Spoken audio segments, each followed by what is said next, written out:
y nosotros también. Y bueno, hoy contamos con grandes disertantes. Bueno, me presento, yo soy Mariana Abraham, concejal del Partido Solidario. Y bueno, en San Rafael conformamos el bloque de Frente Todos junto a Andrea Matacota, una de las disertantes que vamos a tener el día de hoy, también del Partido Justicialista, y conforma el bloque conmigo, quien presentó aquí la ordenanza al derecho al acceso igualitario de la gestión menstrual. Desde ahí nace esta charla, de ahí nos comunicamos con compañeras de Mendoza que presentaron el proyecto de ley provincial y compañeras del Partido Solidario de Buenos Aires, como es Gaby Nach, que es una referente para nosotras, las compañeras del Partido Solidario. Gaby, bueno, para mí es una referente, el resto creo que también cree eso. También tenemos hoy como disertante a Nuri Plata, que es docente en Educación Sexual Integral, pertenece a Nos Queremos, Nos Cuidamos, quien nos va a dar también una breve charla sobre el tema. Así que lo que les propongo es que al principio abra la charla Gaby, unos 10, 15 minutos sobre el tema, más que nada desde el lado de militante político. Ella es responsable nacional del Frente de Mujeres del Partido Solidario. Entonces, bueno, ¿qué pensamos nosotros desde el Partido Solidario en esto del derecho al acceso igualitario de la gestión menstrual? Luego le vamos a pasar la palabra a Nuri, que va a hablar desde Nos Queremos, Nos Cuidamos, de esta misma temática, qué es lo que están desarrollando ellas, trabajando desde su lugar. Y bueno, luego va a hablar Andrea Matacota, quien presentó acá la ordenanza, quien trabaja desde hace muchísimos años en cuestiones, milita mucho las cuestiones de género, y bueno, ella ya se va a presentar sola, pero bueno, yo les hago una pequeña introducción. Y luego Andrea Blandini, que es senadora provincial y presentó el proyecto de ley en la provincia de Mendoza. No pudo estar Victoria Donda, quien hasta ayer a la tarde iba a estar, pero por cuestiones de agenda no pudo estar, se le superpuso a último momento la agenda, y bueno, pide 1000 disculpas, y la próxima vez estará. Tenemos muchos proyectos con ella, y bueno, ya vamos a traerle alguna actividad. Así que, bueno, muchas gracias, y le dejo la palabra a Gabriela Nach.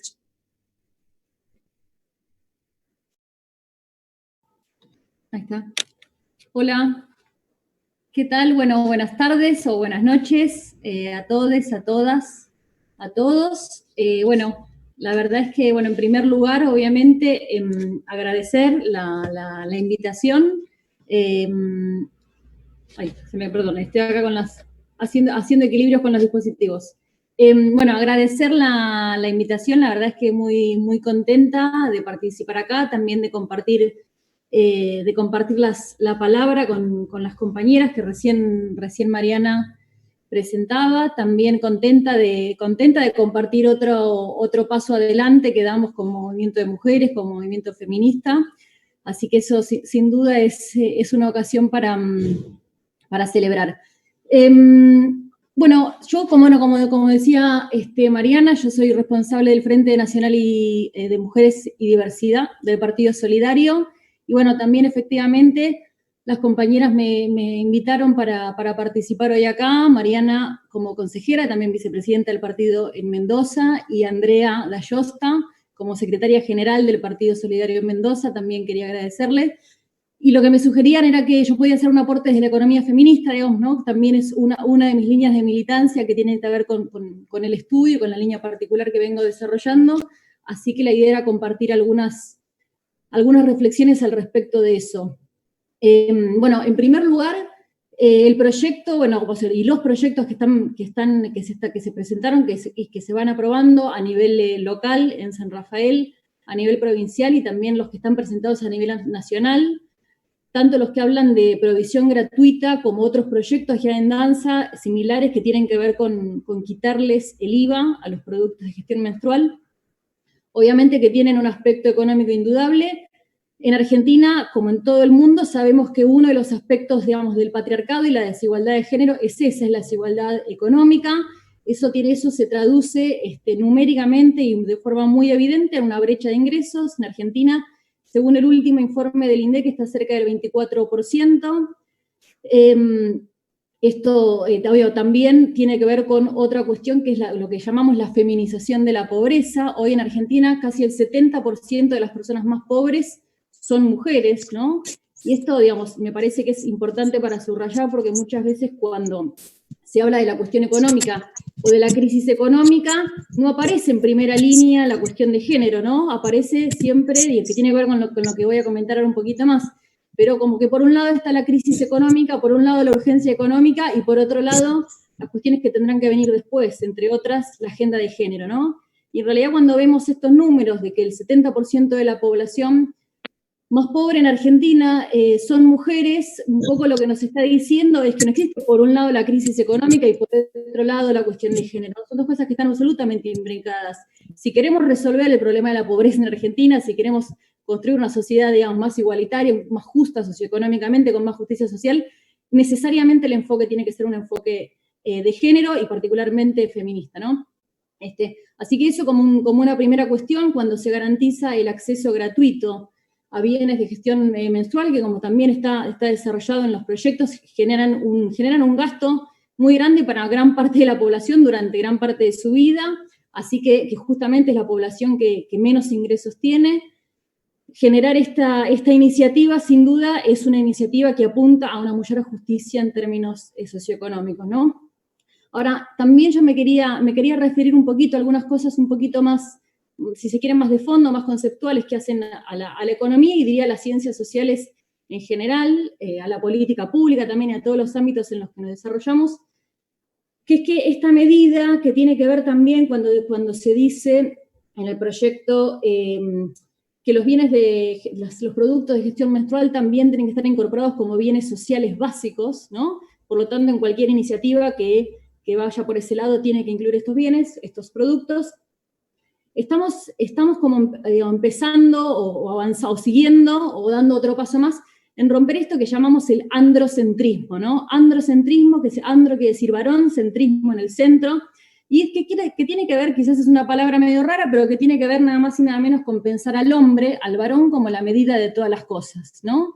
Y entonces tenemos una construcción social de la política, de las ciencias sociales, también digo que es un poco de lo que voy a hablar hoy en términos económicos, pero también de la política pública y de la política en general también, con la cual el varón es el cuerpo normal, el varón es el ejemplo de ser humano, ¿no? De hecho, no sé si acá hay algunos que conocerán ese dibujo prototípico de nuestra cultura que habla del ser humano, el dibujo técnico de Da Vinci, que es un hombre que está como con los dos brazos abiertos y las dos patas abiertas en dos posiciones. Bueno, ese es el ser humano según nuestra cultura judeocristiana occidental, ¿no? Y ese ser humano, en realidad, de universal no tiene nada. Es un varón de mediana edad, blanco, que tiene sus dos patas, tiene sus dos piernas, digamos, digo, con también ciertas características que lo convierten en un cuerpo particular como todos los otros cuerpos, ¿no? Pero que sin embargo se convierte como en el cuerpo de referencia, el cuerpo humano. Y a partir de ahí, todo lo que no es ese cuerpo es lo otro, es lo particular. De hecho, ¿hasta qué momento de la historia hablábamos de los derechos de las mujeres como derechos de minorías, ¿no? Y hoy en día incluso se habla de derechos de la diversidad y de la disidencia como derechos de minoría, justamente porque, digamos, son lo diferente a lo normal, ¿no? Lo diferente a la norma, al universal, al ejemplo universal que es este varón blanco que tiene entre 30 y 60 años, ¿no? Y en ese sentido, justamente, los cuerpos menstruantes han sido construidos por nuestra cultura y a partir de ahí por todo lo demás, como cuerpos defectuosos, como cuerpos anómalos, ¿no? Como cuerpos raros. Y en ese sentido, también, justamente, también en otra dinámica que caracteriza al patriarcado, ha convertido la cuestión de la salud vinculada a los cuerpos menstruantes como una cosa de mujeres, ¿no? Como algo como reservado a una dimensión de lo particular. Con lo cual, la política pública, ¿por qué tendría que hacerse cargo de eso, no? Pero hay otra cosa que también hace a la cuestión de los cuerpos menstruantes, y bueno, como también dicen los proyectos, cuerpos menstruantes, pues, bueno, ahora me voy a... El cuerpo menstruante se ha construido también como un indicador más biológico, ¿no? Un supuesto indicador más biológico del ser mujer. cuando hay mujeres que no menstruan, por la característica que sea, porque son mujeres trans por el momento de la edad en la que estén, ¿no? Pero es como un indicador más de esta construcción biológica, que se pretende biológica de los géneros. ¿Por qué? Porque, bueno, digamos, se construye una idea primero, de una humanidad binaria, donde todos son o varones o mujeres. Y esa es una diferencia que además es una diferencia biológica, digo, según el discurso patriarcal, por supuesto. ¿Cuál es el problema de que esa diferencia se construya como una diferencia biológica? Que al ser biológica se construye como natural y que entonces es absolutamente incuestionable. Lo que se pone en el orden de lo natural se corre de la política, y al correrse de la política se corre de la discusión, ¿no? Entonces, toda la construcción que está hecha sobre esta supuesta binariedad biológica y natural de la humanidad, que mucho encuentra también refuerzo en esta idea de la menstruación como una cosa de mujeres, también es fundamental y es base de nuestro sistema económico a través de lo que se llama la división sexual del trabajo, ¿no? Digamos, porque esta binariedad construye varones por un lado, mujeres por el otro, con una cantidad de características sobre las cuales naturalmente se estaría fundando, naturalmente, obviamente, entre comillas lo digo, la división sexual del trabajo, que es después la que redunda, por un lado, en que fuera del mercado, las mujeres tengamos una ingente sobrecarga de lo que llamamos los trabajos de cuidado, que son los trabajos de reproducción, y luego en consecuencia de eso tengamos muchas dificultades para entrar al mercado de trabajo, y de esa manera entramos al mercado de trabajo en condiciones muy flexibles, o cuando se ven los ingresos de las mujeres en el mercado de trabajo a lo largo de su vida, son trayectorias muy inestables, suelen ser en trabajos, los trabajos más precarizados, o en los puestos menos jerárquicos, o en los trabajos también considerados feminizados, básicamente en salud y en la educación, que se consideran como extensión de las tareas naturales de cuidado de las mujeres, y que por ser trabajos feminizados también tienen índices de salario mucho más bajos, y lo cual redunda en esto que les comentaba al principio, que es la brecha de ingresos, ¿no? Que no es una brecha de salario exactamente, sino es una brecha de ingresos en general. Las mujeres en Argentina, menos de la mitad de las mujeres participamos del mercado de trabajo, o sea, menos de la mitad de las mujeres en Argentina hoy, año 2020, trabajamos en el mercado a cambio de dinero, frente a un más de 70% en el caso de los varones, ¿no? Y no porque no estemos trabajando, sino porque ese trabajo que estamos haciendo es un trabajo que no está siendo remunerado, justamente producto de esta división sexual del trabajo que se construye sobre una binariedad pretendidamente biológica, por eso natural y por eso fuera de toda discusión política, ¿no? Ni que hablar que además esta idea binaria y biologicista de los cuerpos patologiza también todas las identidades binarias y disidentes. Afortunadamente, y más que afortunadamente, producto de la lucha política, de la militancia feminista, de la militancia transfeminista, de la militancia de la diversidad y de la población LGTBIQ hace décadas, hoy y hace unos años ya en Argentina tenemos una ley de identidad de género que empieza también a modificar algunas de estas cuestiones. Y ni que hablar desde ya, que esto más vale que hay que decirlo, que tenemos un gobierno nacional que tiene una política feminista decidida, que ha creado un ministerio de géneros, mujeres y diversidad, que está llevando adelante un montón de políticas. Y bueno, obviamente que también eso es producto de todo lo que han sido los movimientos feministas y de mujeres en todo este tiempo, y que también es un logro más, una conquista, y también ahí tenemos un recurso más para seguir construyendo un mundo más justo también en términos de género, ¿no? Pero bueno, no sé cómo vengo a tiempo ya para terminar, porque no quiero para poder también circular la palabra, no acaparar la palabra.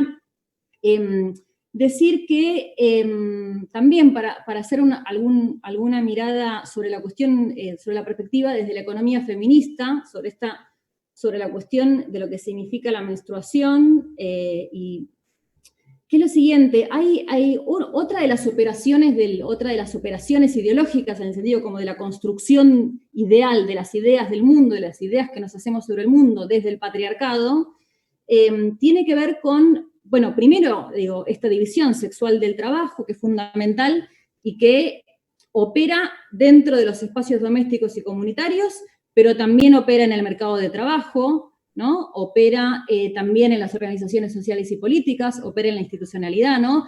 Solemos ver muchas más mujeres en las comisiones, por ejemplo, legislativas de género, o familia, o salud y educación, que en las comisiones de justicia, de política económica y demás. La división sexual del trabajo opera a todo nivel, en toda esfera de la actividad humana. También es cuestión de abrir el ojo y empezar ahí a distinguir la cosa. Pero hay otro esquema de ideas que se pega a esa división sexual del trabajo, que también es propia de cómo se concibe la economía desde una perspectiva patriarcal, que tiene que ver con la división entre lo privado y lo público, que es una división igualmente, digamos, ¿no? Como artificial.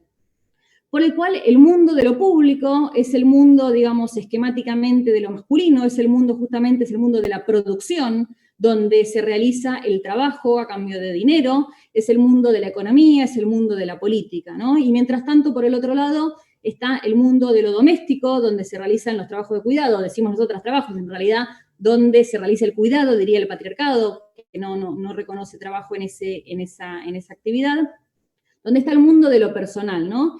Y donde justamente también está el mundo de la particularidad, de lo particular, y donde esto que le pasa a los cuerpos menstruantes una vez por mes durante el periodo de la vida en el que están menstruando, también aparece como algo de lo privado y personal, ¿no? Y justamente una de las ideas que propone el feminismo, que proponen los feminismos en un montón de aspectos de la vida, tiene que ver con politizar eso que se quiere poner como privado, ¿no? Politizar también el espacio doméstico y politizar justamente todo lo que tiene que ver con lo personal. ¿Por qué? Bueno, está esta consigna que muchos conocerán, que dice que lo personal es político, ¿no? Justamente. Y también entonces, ¿cuáles son las herramientas y los recursos que tenemos para gestionar nuestra salud? También es una cuestión política, no es una cuestión privada, personal. Y también aparece mencionar también esto en este sentido, un poquito de historia. El ingreso masivo, digamos, el ingreso, sí, vamos a decir, masivo, en mayor medida de las mujeres al mercado de trabajo, que se dio en nuestro país y en muchos países del mundo, también comenzó a darse a partir de la década del 60, de los 70 y sobre todo de los 80, que también vale decir, ¿no? Entre paréntesis, bueno, no es entre paréntesis, es central al argumento. En verdad, este ingreso de las mujeres al mercado de trabajo, que parece como algo que también se ha dado producto de la mera evolución del tiempo, también fue y sigue siendo una conquista de los movimientos de mujeres, el poder generar recursos propios para justamente también tener autonomía frente a los lazos familiares, que también son lazos patriarcales y también son lazos jerárquicos, muchas veces. Datos de la Organización Internacional del Trabajo se estancaron en los últimos 30 años. No ha habido mayor ingreso, o sea, esta participación de las mujeres en el mercado de trabajo, que se corresponden los números en nuestro país y en el mundo, que es 49%, justo un poco menos que la mitad, se ha mantenido estable en los últimos 30 años. No ha habido más ingreso en el caso de las mujeres al mercado de trabajo. Pero bueno, ese ingreso que se dio, el que sí se dio, no se correspondió con un ingreso de los varones al trabajo doméstico y al trabajo de cuidado. ¿Qué significa esto? Que todo el trabajo doméstico y comunitario de cuidado que hace nada más y nada menos a la reproducción de nuestros cuerpos, y también vale aclarar, el trabajo de cuidado no es solamente cuidar a un niño chiquito o un niño chiquite o cuidar a una persona mayor. Todas las personas adultas necesitamos cuidado en términos de reproducción de nuestros cuerpos, descanso, alimento, techo, abrigo, higiene, e incluso aún las personas que según la medicina podemos ser personas sanas, también tenemos momentos de la vida donde nos sentimos mal, donde padecemos alguna enfermedad y también necesitamos cuidado. Pero digo, justamente nuestros cuerpos todos nuestros cuerpos son cuerpos vulnerables, ¿no? Y es interesante pensar cómo esta división sexual del trabajo, no solamente, que me parece que es el aporte más interesante de la economía feminista, la división sexual del trabajo no solamente que degrada el trabajo de las mujeres o deja a las mujeres en un lugar subordinado, 15.550, 16.000 no solamente deja a las mujeres en un lugar subordinado, es lo que hace, que es la operación más terrible, es que invisibiliza el mundo de la reproducción, ¿no? Invisibiliza que nosotros y nosotras y nosotres somos cuerpos, todos somos cuerpos vulnerables que necesitamos cuidado, necesitamos descanso, necesitamos producir nuestros alimentos, necesitamos producir nuestra comida, necesitamos hacer toda una cantidad de cosas que son trabajo y que son acciones para sencillamente estar vivos cada día y aún quienes podemos trabajar en el mercado, salir a trabajar, ¿no? Entonces, esto es algo que una economista feminista española que se llama Amaya Pérez Orozco llama el modelo del trabajador champiñón, ¿no? La economía, que llamada, digamos, dimensiona el mundo de la producción sobre el modelo del trabajador champiñón. De la nada aparece en el mercado un trabajador que no ha necesitado en su vida cuidado, que nació adulto, nació capaz, nació subjetivamente estable como para poder estar trabajando en el mercado y que no necesita diariamente tampoco ningún cuidado. Entonces, esta operación de, por un lado, poner a los cuerpos de las mujeres como cuerpos vulnerables, vulnerabilizados también, y también hacer esta construcción por sobre la idea de la menstruación como cuerpos defectuosos, también tiene esta otra contracara que es presentar al cuerpo del varón como un cuerpo fuerte, como un cuerpo sólido, como un cuerpo que no tiene necesidades, cuando en realidad tenemos un modelo económico que lo que hace es, tiene trabajadores y trabajadoras también, pero que existimos gracias también a todo un trabajo de cuidado que ocurre fuera del mercado, ¿no? Y cuando en las décadas del 60 hay esto para cerrar, esto algo anecdótico y una recomendación también, hay una psicóloga que se llama Eugenia Trevisacci, que ella ha estudiado mucho todo lo que es la menstruación y los productos de gestión menstrual en la industria y las publicidades al respecto, desde principios del siglo XX hasta la actualidad. Tiene un libro que se llama Cosa de Mujeres, también muy recomendable, y hay algunas conferencias de ella que están en YouTube y que las pueden disfrutar porque realmente son súper interesantes. Y además ella habla muy claramente también. Donde ella cuenta cómo los primeros productos, mejor dicho, a principios del siglo XX, los primeros productos de gestión menstrual que salen al mercado, salen primero, en la década del 20, salen primero con el discurso del cuidado y de la higiene, ¿no? También como hay un discurso ahí de la higiene que también está como planteando el cuerpo menstruante como un cuerpo sucio, ¿no? Un cuerpo que hay que controlar, hay que gestionar, y una menstruación, además, que hay que esconder, eso desde ya, ¿no? Según este discurso. Incluso es interesante porque ella cuenta cómo las primeras toallitas higiénicas en realidad surgieron en las trincheras de la Primera Guerra Mundial, cuando apósitos que eran usados para curar heridas de soldados los usaron las enfermeras justamente para gestionar su periodo menstrual, como después eso, la marca Kotex lo lleva al mercado, y en la primera publicidad que aparece en el mercado sobre toallitas, no aparecen las mujeres, aparece un soldado, ¿no? El protagonista de una propaganda era algo tan necesario de esconder que aparece un soldado, y donde, bueno, además una cuestión donde aparecen algunos digamos, las frases de marketineras hacían unas metáforas, ¿no? Como el cuerpo de la mujer como un espacio de guerra y la menstruación como un enemigo que había que combatir, ¿no? Y como la toallita era el arma para eso. Pero después en los 60, y a esto quería ir, cuando, digamos, un poco de la mano y tratando, digamos, de hacer algún oído, de cooptar, digamos, lo que era el discurso, digamos, y las consignas feministas, aparece el discurso de la publicidad de gestión, de los productos de gestión menstrual como un discurso de liberación, ¿no? Esta idea de él siempre libre, sé libre, incluso como, bueno, como liberate para salir al mercado y producir un montón, podría ser el subtítulo.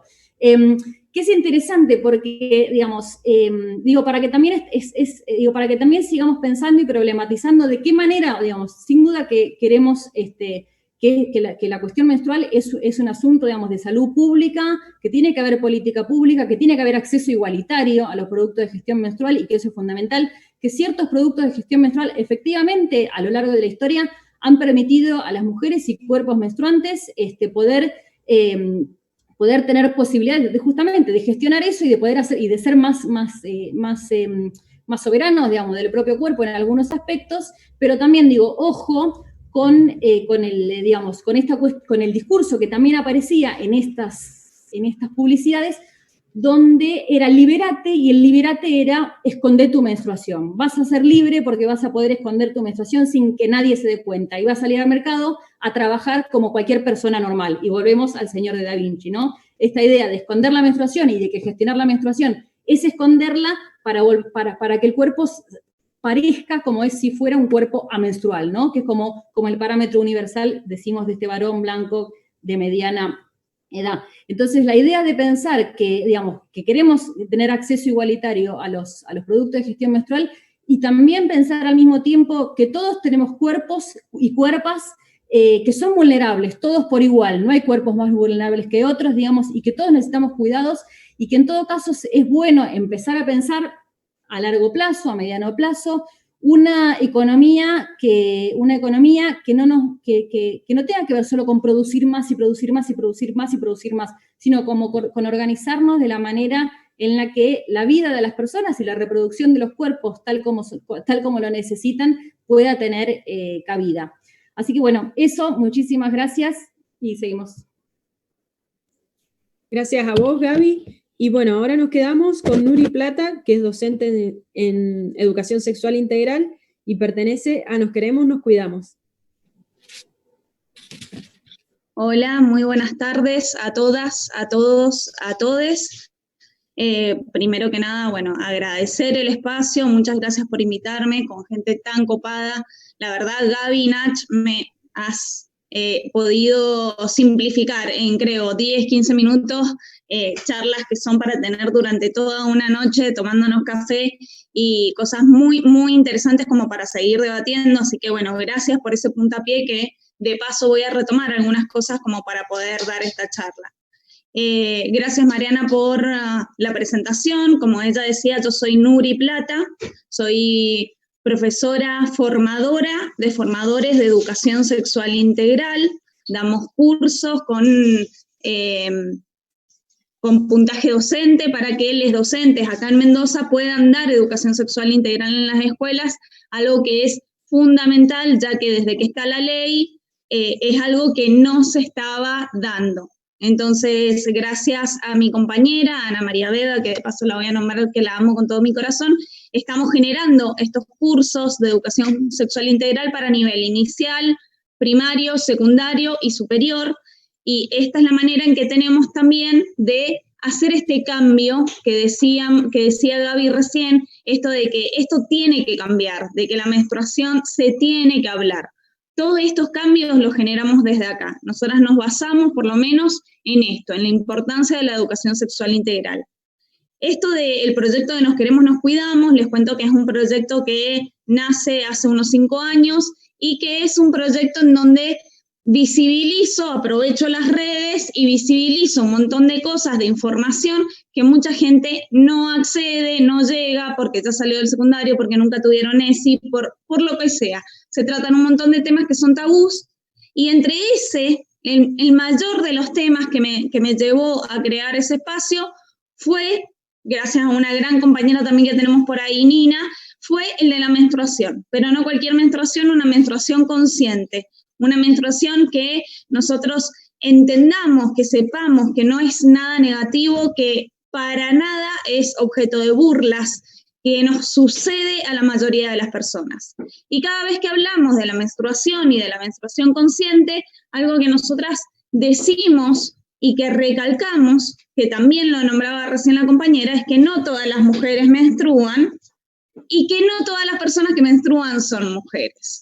Entonces, esto es muy importante para ir metiendo la visión de género en cada cosa que nosotras hablemos, en cada debate que nosotras tengamos, porque es ganancia de la militancia, ganancia de todas nosotras y de toda nuestra pelea, poder visibilizar a las distintas personas. No somos las únicas personas que han sido oprimidas durante la historia y durante el sistema, sino que también hay otros seres que lo han sido y también peleamos por estas personas. Pero ¿por qué hablamos de esto de la menstruación consciente? ¿O por qué hablamos de la gestión menstrual y no hablamos de la higiene menstrual? No hablamos de higiene menstrual simplemente hay un montón de artículos que palabra higiene menstrual me está dando la idea de que es negativo, de que hay que limpiarlo, de que es algo feo, algo cochino, algo que se esconde. En cambio, el tema de la gestión menstrual me está diciendo cómo gestionar un proceso que es completamente natural y que no tiene absolutamente nada de malo. Primero, partimos de eso. Segundo, dato muy importante. ¿Ustedes saben que existe un día de la gestión menstrual? ¿Alguien sabía eso? Bueno, muy bien, Andrea Dalosta ahí abajo, que me está diciendo que sí con la cabeza. Tiene un 10. Muy bien.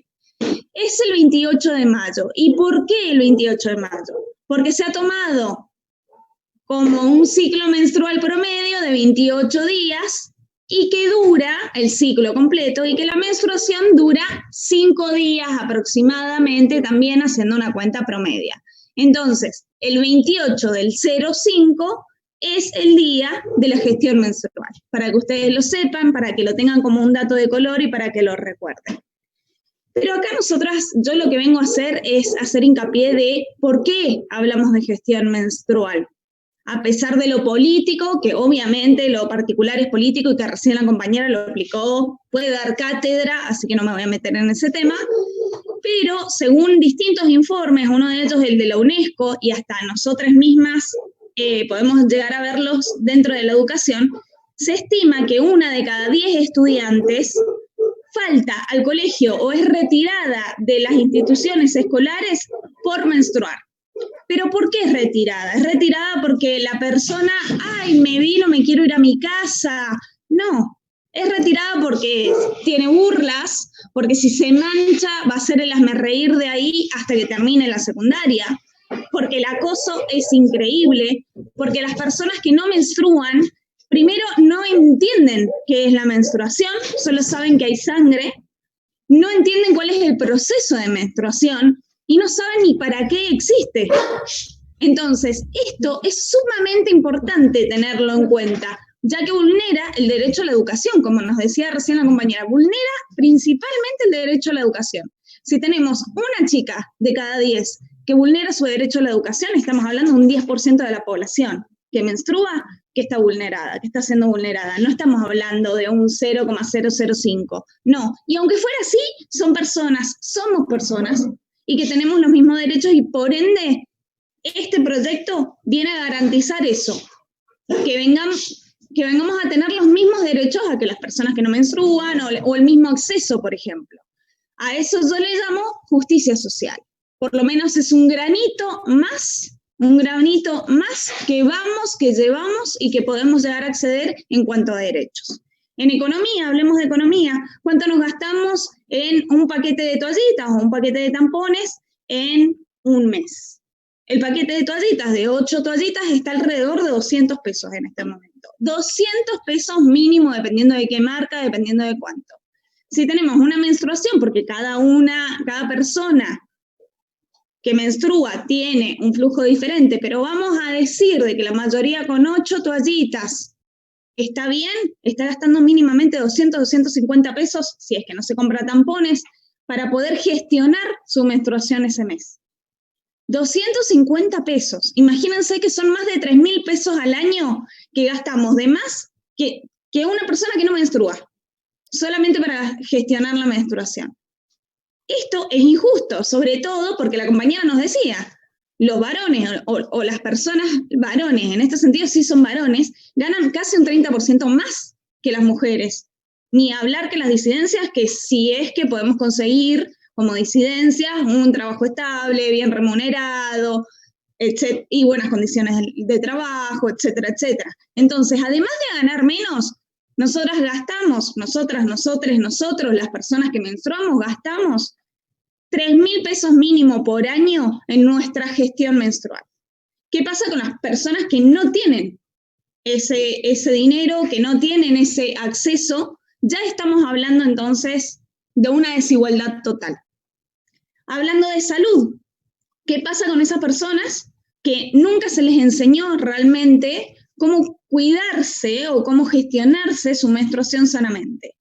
Cuando hablamos, por ejemplo, de las personas que no tienen acceso a este tipo de elementos, ¿qué pasa? Suelen utilizar distintos apósitos y si no tenés acceso al agua potable, no tenés acceso al jabón, no tenés acceso a distintos sistemas de limpieza, luego, ¿qué sucede con nuestra menstruación? ¿Qué sucede en nuestro cuerpo cuando en realidad no es saludable la gestión menstrual que estás llevando a cabo?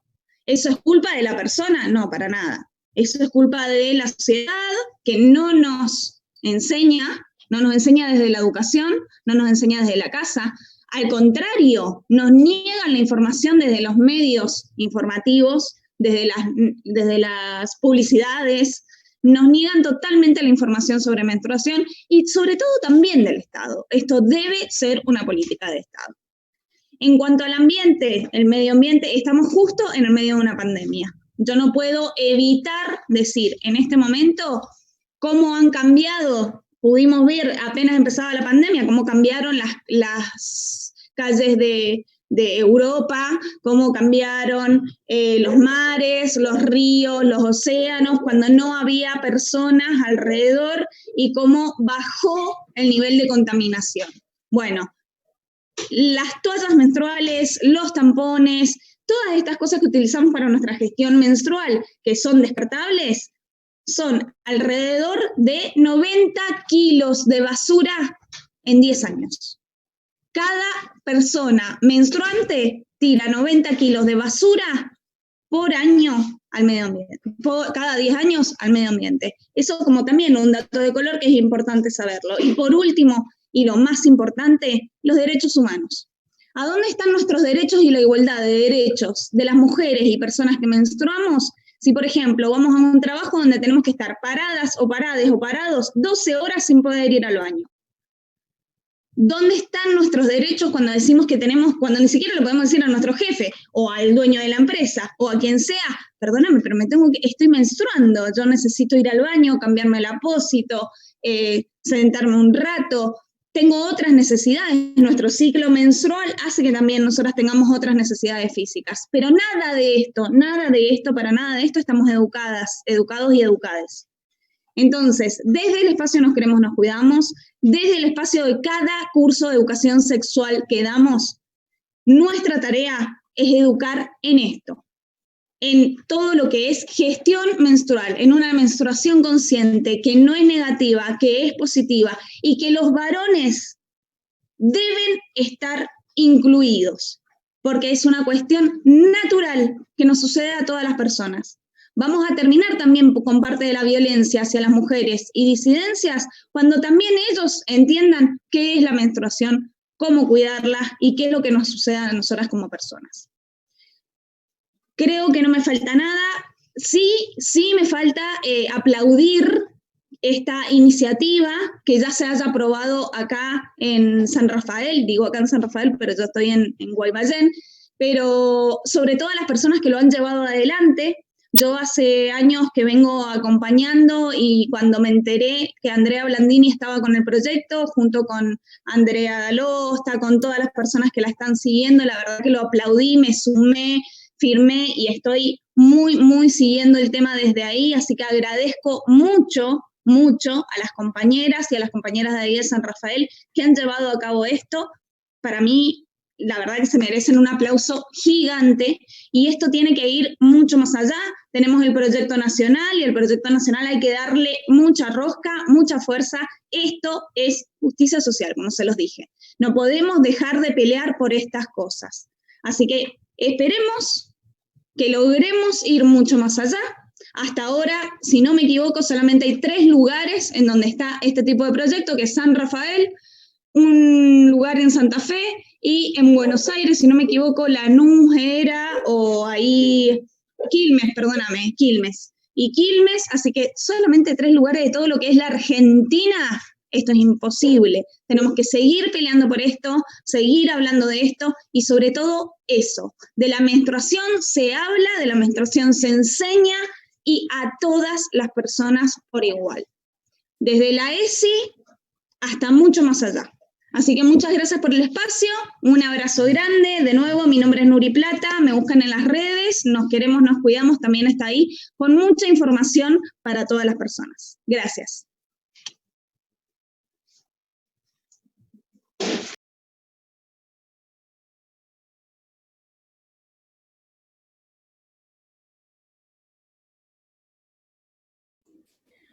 Bueno, ahora va a hablar Andrea Matacota, concejal de Frente Todos del Partido Justicialista acá en San Rafael y quien presentó el proyecto Derecho al Acceso Igualitario de la Gestión Menstrual. Así que, Andrea, te doy la palabra. Bueno, muchas gracias. La verdad es que es un placer escucharlas y poder pensar en esto hace que compartimos gran parte de todo este recorrido, así que la verdad es que arranco a partir de por qué pensar todo esto que está hablando Gabriela y Nuri en el marco del Estado y la política pública. Presentamos esta ordenanza el día 29 de mayo, precisamente por esto que estaba hablando recién Nuri, como para determinar simbólicamente también que empezáramos a conocer y hablar de menstruación. Y en ese marco, lo que estábamos planteando recién, que esto no es personal, es político, con esta ordenanza lo que buscamos es que se siguiera ampliando derechos de todas aquellas personas menstruantes, particularmente en esta ordenanza. Y que entendemos en ese sentido que el rol del Estado es clave para garantizar la integralidad de los derechos. Hoy día pensar en productos de gestión menstrual es pensar en la vida cotidiana, en lo que va sucediendo en las personas menstruantes, y en este sentido es necesario poder pensar que los poderes ejecutivos garanticen el acceso, ¿perdón? Que garantice el acceso a todos los elementos de gestión menstrual para poder elegir además, conocer y poder elegir aquel que nos resulte adecuado a cada una, a cada uno, a cada una. Es por eso que también... esta acta, porque nadie la puede tocar, entonces... No, y ¿va? Que también lo planteo que lo que buscamos es reducir esta brecha que estaban planteando las compañeras recién, que tiene que ver en el acceso, y esto poder pensarlo no en el ámbito de la salud solamente, sino pensarlo en lo económico, en lo político, en lo cultural. También poder pensar en el acceso no solamente de aquellos elementos de gestión menstrual que están a la venta, sino poder empezar en aquellos elementos que sean amigables con el medio ambiente, digo, y esto tiene que ver también con empezar a hablar con otras formas, con otros elementos, con otros recorridos, y particularmente lo que intentamos fue el derecho al acceso, que sea un derecho igualitario para todas y todos, y que este espacio tenga que ver concretamente sobre todo con aquellos sectores más vulnerables, donde impacta claramente en sus vidas cotidianas. Aportar a esa reducción de la brecha permite en la capacidad de definir aquellos elementos indispensables y generar un espacio de promoción en relación al encontrarse con elementos de gestión menstrual, esto que hablábamos recién, de que sean amigables y poder encontrar algunos recorridos en relación a esto.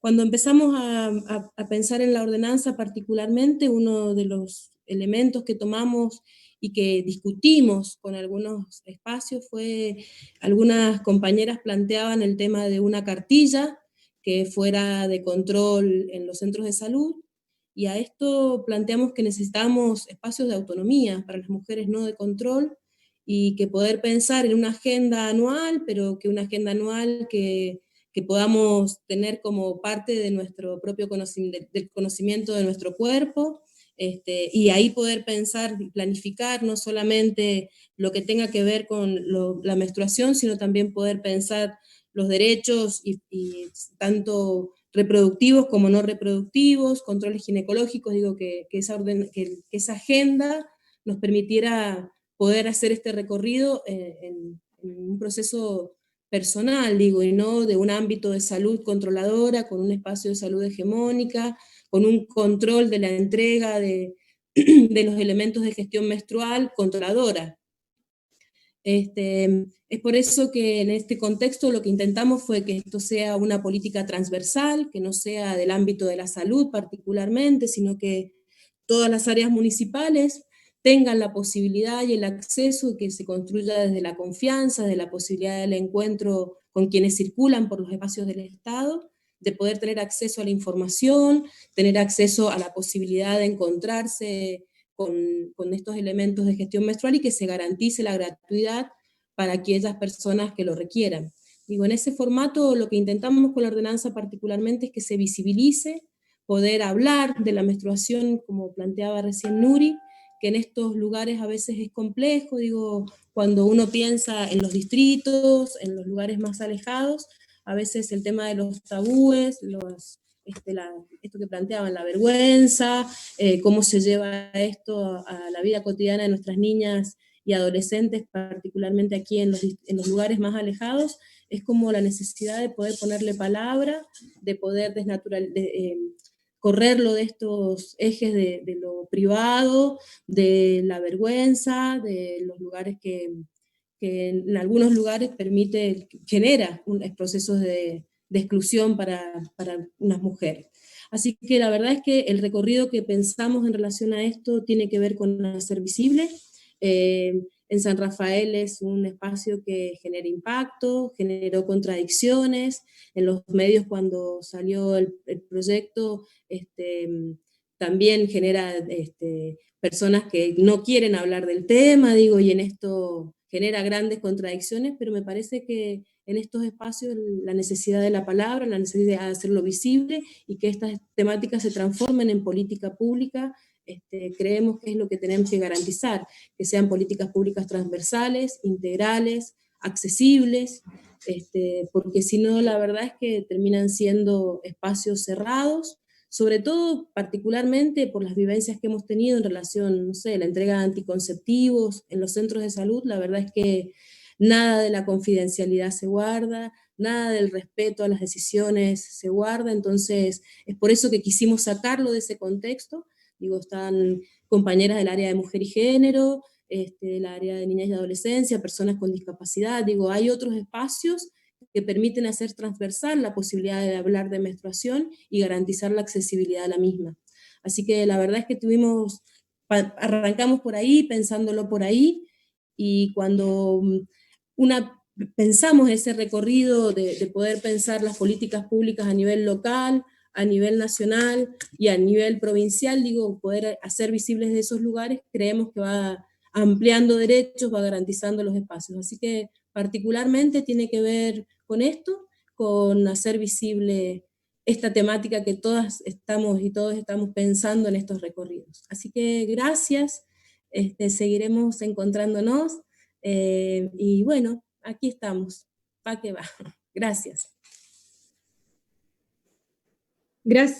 Gracias, Andrea. Y bueno, ahora finalmente va a cerrar Andrea Blandini, senadora provincial por el Frente Todos, también del Partido Justicialista. Y bueno, Andrea presentó el proyecto en el Senado de la provincia. Así que bueno, Andrea, te dejamos para que nos cuentes tu experiencia allí.